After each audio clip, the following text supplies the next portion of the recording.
One in five suffer. Erase the stigma. Brain difference is not a crime. Mental health isn't just your problem. It's our problem. And now, Mental Health Mondays with Marla and Dave. Welcome to Mental Health Mondays with Marla and kind of satellite kind of Dave. Yes, I'm Dave. So, I'm not in studio, so I have to let Marla actually be because I have a little lag. I'm not sure when I'm saying what I'm saying. So, but welcome indeed. So you don't know what you're doing is what you're saying. Oh, I do know what I'm doing. I just thought I would, guide you into a little situation there. Anyway, that's pretty good. I don't. We are Marla and Dave, and this is Mental Health Mondays, and we're excited to be here today. I have to remind everybody, it's so important that in all efforts that we join hands. So to bring you this content, we ask that you continue to support us. So please text the word GIVE to 818-698-1021 and join our Dollar Today helps to keep the stigma away campaign. And you can do more than $1, but let's just start there because a whole lot of people doing a little makes a lot of noise. So let's make that happen. Today we welcome back. Yes, go ahead. No, go ahead. Go, Dave. Today we welcome back one of our favorites, LaTina Jackson. And for those of you who didn't get a chance to see LaTina's first episode, she is the Deputy Director of Countywide Engagement for the Department of Mental Health in the County of Los Angeles. Our previous discussion was an introduction of sorts, but today we're going to try and get to the heart of the matter. And that is, why is everyone talking about mental health, but not only is change slow, it's starting to feel like it might even be getting worse. We are so grateful that LaTina is here to help us navigate these issues. So buckle up, because this is going to be an amazing discussion. A much needed conversation. Absolutely. Don't move. We'll be right back. When Dave and Marla get together, it's hot. Mental Health Mondays with Marla and Dave and NAMI San Fernando Valley believe it doesn't take much to make life a little better for our neighbors, coworkers, friends, our family members, even our children who suffer with mental illness. When you support our A Dollar Today Keeps the Stigma Away campaign, you are doing your part to erase the stigma surrounding mental illness. For just $1 today, or $1 a day for 1 week, just $7, we can look forward to a future that does not include the unfortunate and uncomfortable stares, bullying, and the subsequent isolation that our loved ones who suffer with brain differences deal with. Text the word GIVE, that's GIVE, to 818-698-1021 to donate. A Dollar Today keeps the stigma away. Brought to you by Mental Health Mondays with Marla and Dave and NAMI San Fernando Valley.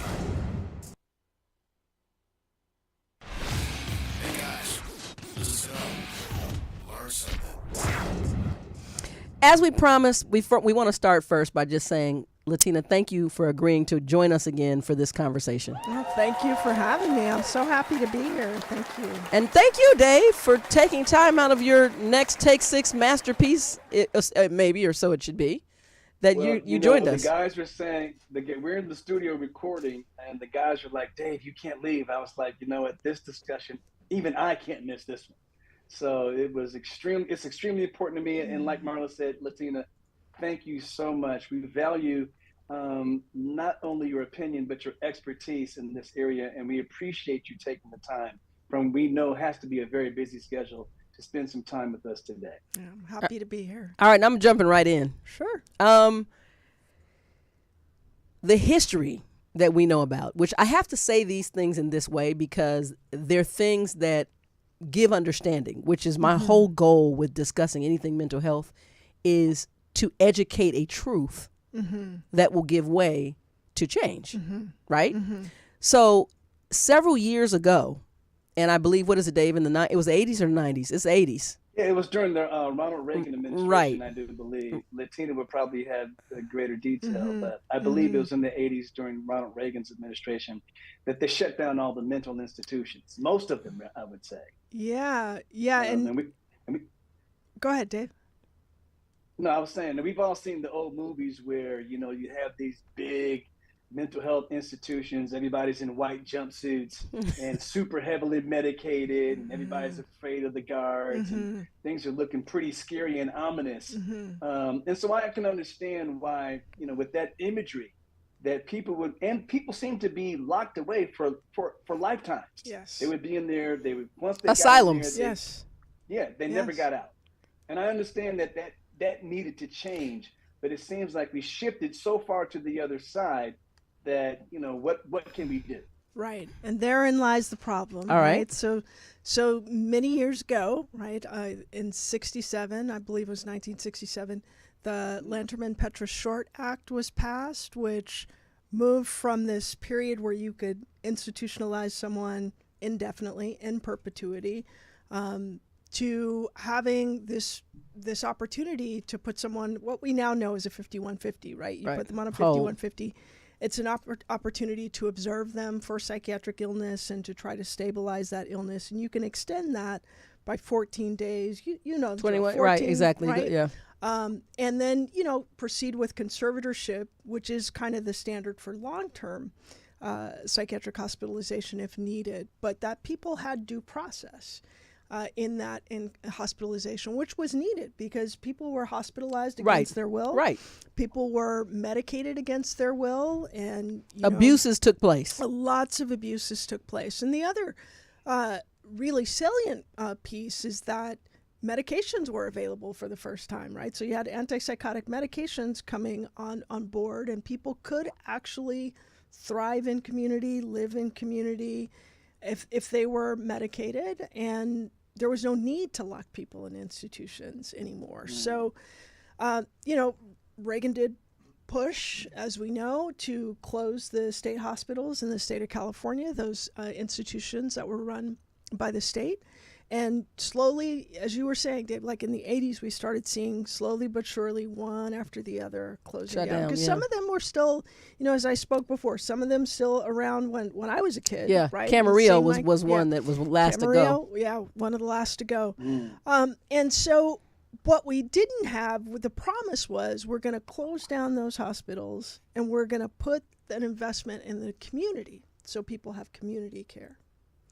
That was the jump that we made. So you're saying that we didn't successfully make that jump? We did not successfully make that jump. Okay. We did not. And we've had lots of fits and starts to try to correct those wrongs, but to truly invest in community mental health where you have public mental health institutions like LA County Department of Mental Health that are adequately funded and adequately equipped to really take care of the most ill or people that are experiencing these very serious illnesses. That piece hasn't existed. So what you have is this sort of melding of these two critical pieces, right? You have or three really. You have the closing of the institutions, right? You have the creation of the medication so you can treat people outside of the institutions, but you don't have the funding going into the community mental health system. And it seems like what we're really missing, LaTina, and correct me if I'm wrong, is there's this sort of transitional piece that seems to be missing. We seem to now be able to, in a very humane way, the initial contact with the authorities and the person that's affected is pretty good. But once they get into a hospital setting, insurances, no matter what, usually won't allow you to stay in the hospital, even if you're on a 5150 or if it goes to 2 weeks. If the insurance runs out in 4 days, that's it. The hospital's going to let you go no matter what. And that's really not enough time. Go ahead, Mark. No, I was going to say, and from our personal experience, exactly what you were about to say.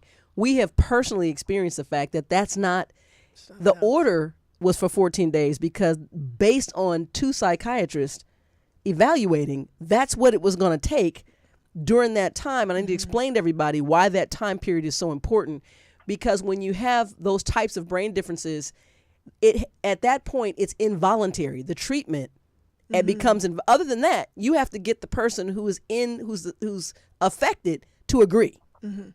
They have to say sure, and generally I have found in the case of our son that does not happen.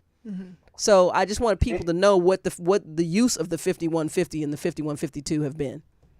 And before you respond, Latina, let me add this, because we're not going to get political and say, is it a gun issue? Is it a mental health issue? We're not going to go there. But it seems like because the focus has now come back to mental health, a lot of money is pouring in, but it's pouring in to build housing. It's pouring in to do all these other things. And that almost assumes that a person is going to be stabilized and even want to go into the housing or can be in the housing in a safe way. Right. But what we're finding is that, like we said at the beginning, there's not enough transitional time for the person to be stabilized. They're kicked out. And then all that money spent on these other really great options, seems to can't be utilized because the patient isn't stabilized. Right. I mean, the housing is critical, right? If we don't have housing for critical. people, it is critical. You can't stabilize someone without housing. But you're right. If you create housing with no services, no treatment, then I'm going to be in a house and I'm psychotic and I'm not going to keep that house very long. I'm right back on the street and I'm probably 3 times worse than I was when it all that started. Part. Right. And so we see a lot of money now being poured into, as you said, housing, again, not a bad thing, and a lot of money poured into intensive programs, right? Like our full service partnerships, which do amazing work. I'm a big proponent of full service partnerships, but it's not a sustainable model. You have to have community-based treatment, right? Because in the county of LA, we see approximately 250,000 people a year. 250,000 people. Those are people who you're treating. Yeah. Unique people that we treat every year. In our outpatient system, for example, caseloads can range, 100 on a good day, 100 to 1, sometimes more, oftentimes more, depending on where you are. In an FSP program, the caseloads are 15 to 1, which is beautiful, right? When somebody's really in a bad way, right. To be able to spend that kind of time with them, that's a glorious thing. But that's not a sustainable model. Right. You need to fund the clinics in such a way that maybe my caseload is 60 to 1. That's kind of 60 is how I started in the field.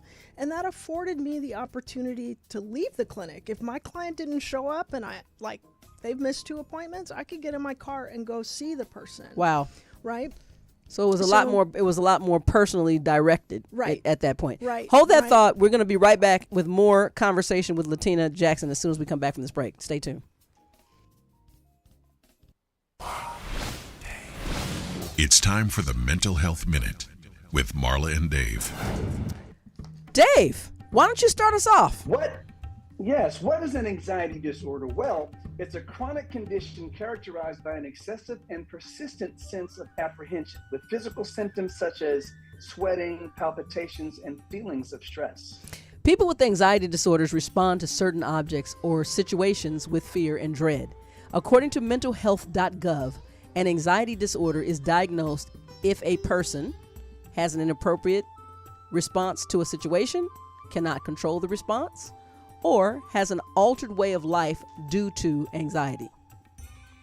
The 5 major types of anxiety disorders are generalized anxiety disorder, obsessive compulsive disorder or OCD, panic disorder, post-traumatic stress disorder, or otherwise known as PTSD, or social phobia, which is sometimes called social anxiety disorder. Remember, if you or anyone you know shows serious signs of anxiety, please contact a mental health professional to get much needed help. This message is brought to you by Mental Health Mondays with Marla and Dave.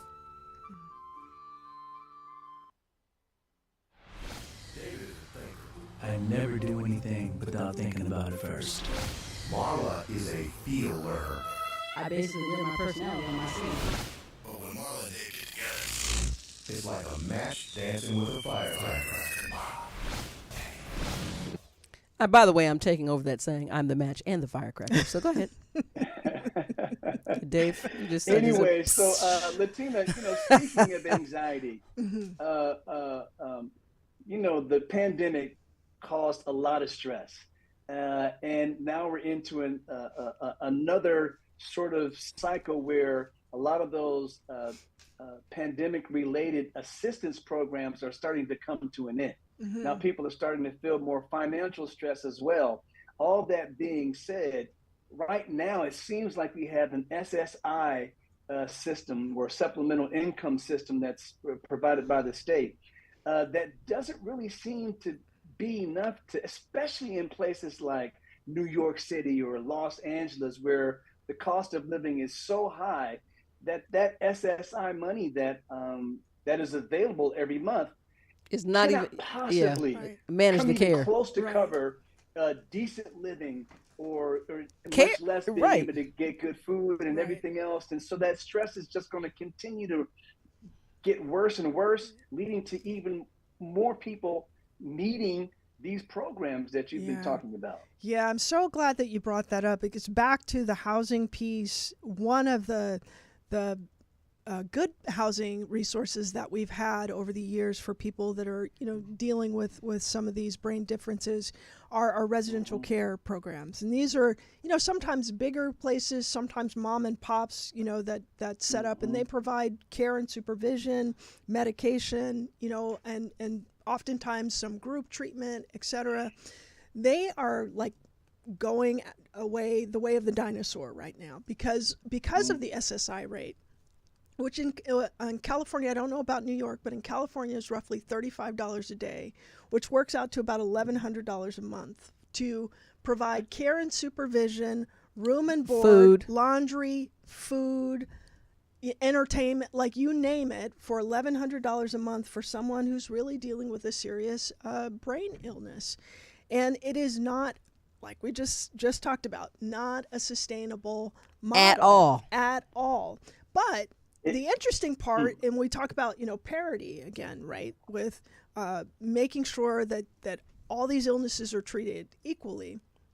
For someone who has a developmental disability, they can be in a residential care, and the state will pay as much as $10,000 a month for that individual to stay in that residential care.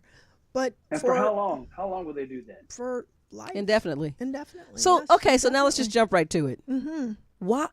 Talk to me. What is the block that mental illness is not the same developmental disability, so to say? Is this a semantic issue? Well, I mean, I think it's a lot of things.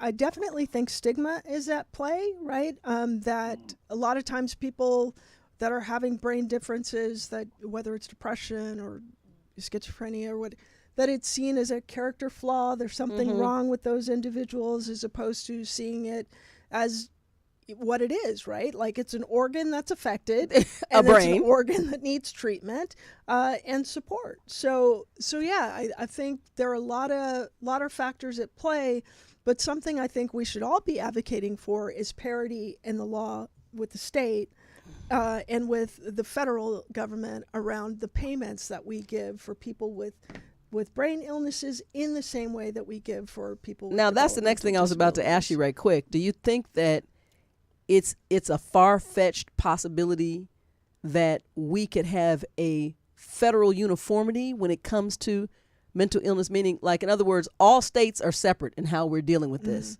some better than others? Will it ever get to the fact, like, in other words, in every state in the United States of America, you must have a driver's license to drive a car? That's just what it is. Right. Will we?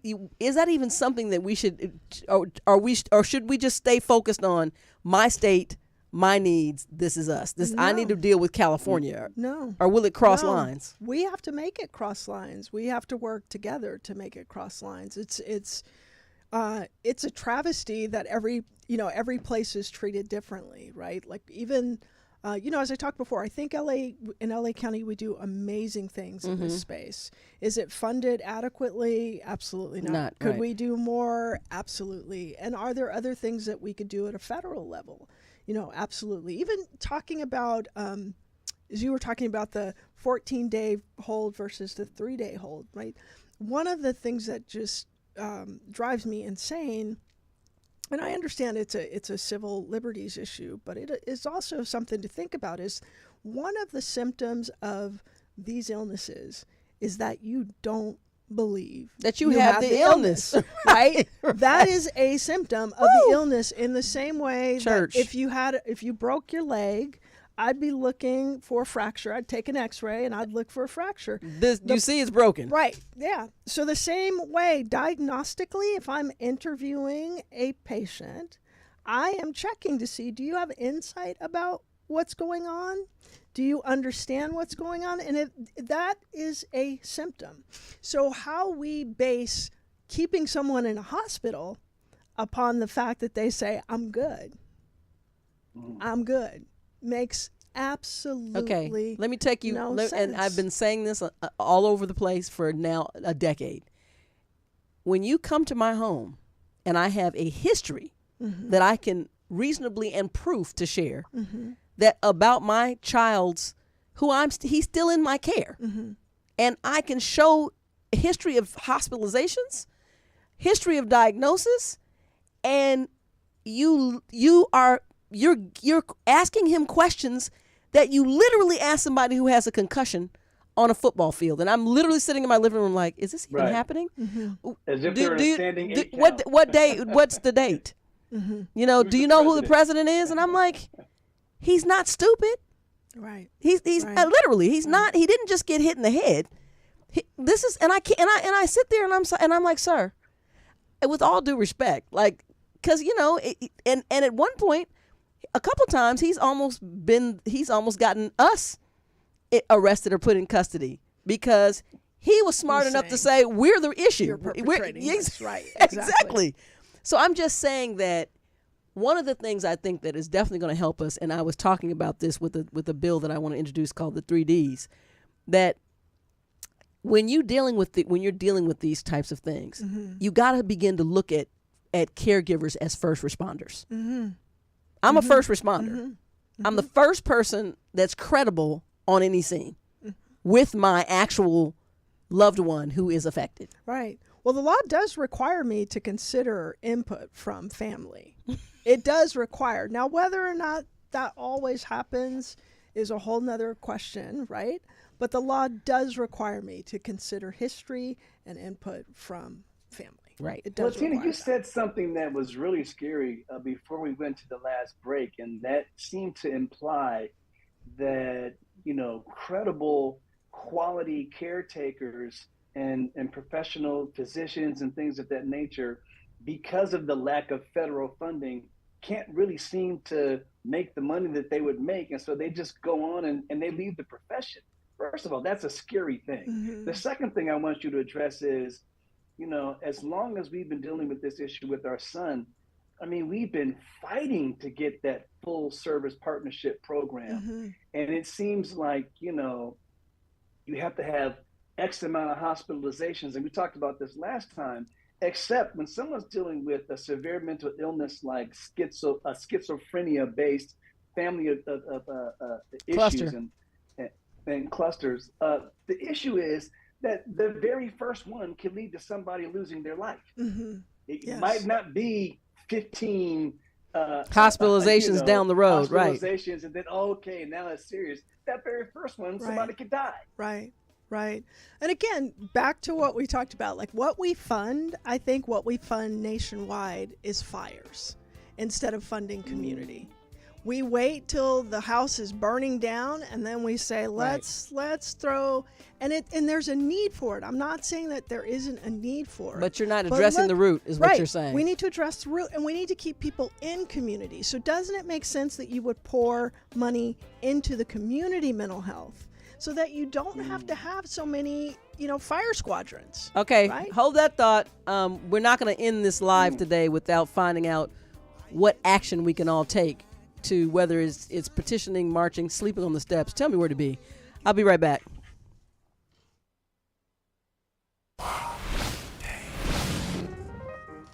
You dance. I've been dancing. You know, last week you weren't here, Marla. I was actually put on. What is that you just did? Are you hot? Are you fanning? My hands are the only thing. Are you voguing? voguing? It's the only thing you can do. Yeah. So, but you know, last week I did hold it down. You didn't see me, but I was backflipping and moonwalking. You were backflipping from your seat. Yeah, I was doing like the worm. Oh, you were doing the worm. You're sitting right there. No, I'm just joking. That didn't. Duh. You're Dave. Well, I know better. Anyway, it's time for the poll question. And Latina, you know the drill, so we want to get your participation as well. Last week, our question was, what percentage of adolescents aged 13 through 18 suffer or have suffered from a mental illness? Your options are 28%, 39%, or 50%. And I do believe last week, Laura Lynn Navarro, I believe she got this one correct. Tony, am I correct? No, well, she hasn't answered yet. You got to let Latina throw her answer out there. Can you give me the options again, Dave, real quick? On Latina real because quick. I do believe Laura Lynn got it correct.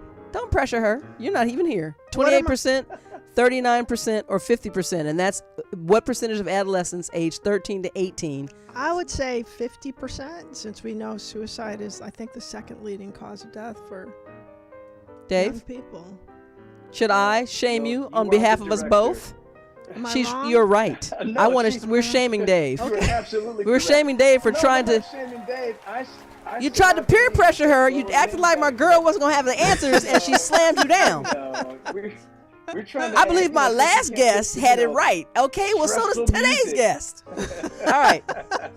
All right, now, so here's the big one. Marlon, you go ahead. How many people worldwide live with a mental health disorder? 250 million, 500 million, or 1 billion worldwide? How many people worldwide live with a mental health disorder? 250 million, 500 million, or 1 billion? I'd have to say 1 billion because it's worldwide. Or Well, what am I you not? say today, you won't know until tomorrow because we're not going to tell you till come next on week. now. We're about delayed gratitude around these parts, my you know. goodness. Instant gratification, Oh, none of that. Please. We have full faith in your answers. I need Latina. instant That is gratification. No, great. ma'am. I need instant. No, ma'am. So No, ma'am. I Life wanna is short. remind You never guys know. to Text the word ma'am. give. Text the word give, GIVE, to 818-698-1021 and support our Dollar Today Keeps the Stigma Away campaign. Back to the discussion. Our time is never long enough, and we learned this when we've had our other show for years, and it kept expanding, and pretty soon we were almost at 2 hours. But no one watches YouTube for that amount of time, even though the shows were fantastic. So we can't end, period. What can we do? What can I do? So right now, the governor is introducing in March, I believe in March of 2024, a bill, Senate Bill Gavin Newsom.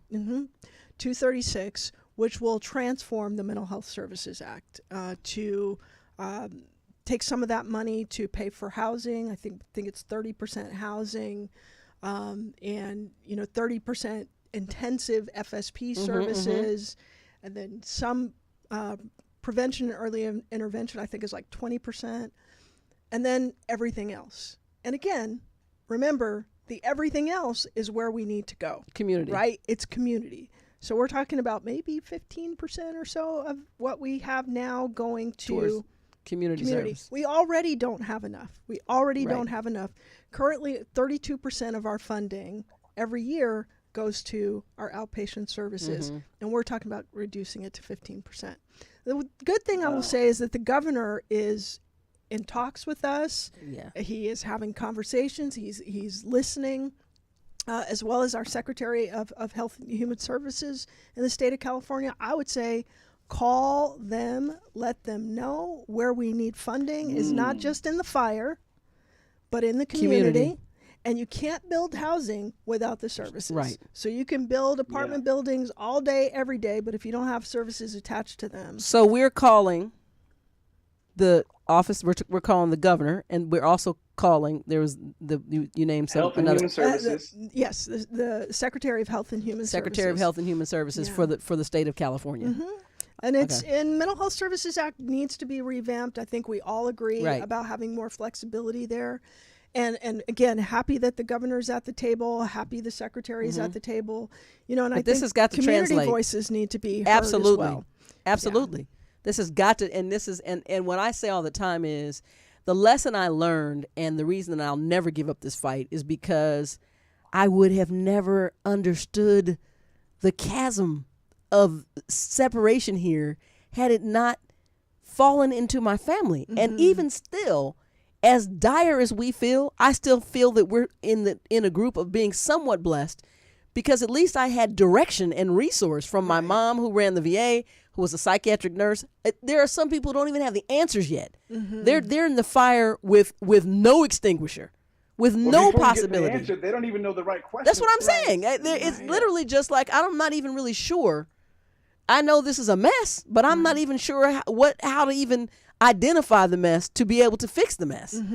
So what I'm saying is I'm all for that, and I'm all for speaking up, and I'm all for doing whatever I have to do, writing, calling, sitting in. We have to have those conversations. Yeah, for sure. Yes, I'm definitely on that. Yes. I'm definitely. So if you're listening, which you guys are, I'm looking at you in the chat room. Remember, wind this back if you need to know exactly. And what I'm going to do is I'm going to find a contact that I can post on my social media for us to be able to reach out and begin to really demand these changes. Yes. We need them. Yeah, and you guys remember, if them. you're in crisis, we have a new hotline. The 988 mental health hotline is available nationwide now. So we got to keep that going. And the message that we're ending with today, like LaTina said, and like Marla's been just sort of continuously repeating, we have to have all of our engagement to get these changes made that we need. Yes. LaTina, thank you so much. Oh, We can't thank you enough. Thank you, Dave. Yeah. Thank you, Marla. Yeah, Thank for sure. you. For sure. Thank you. Dave, hopefully Yes, you'll be Marla.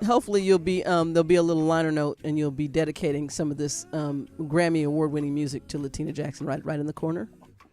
Absolutely. Yeah, for sure. Absolutely. Love it. Yeah, so you better get a Grammy, because we don't want to be associated with anything that's not fantastic. See, now you're putting the pressure back on me. Just a little bit. No pressure, but good luck. All right. Bye, guys. We'll see you next week. Thank you, LaTina. We'll see you Thank guys. you.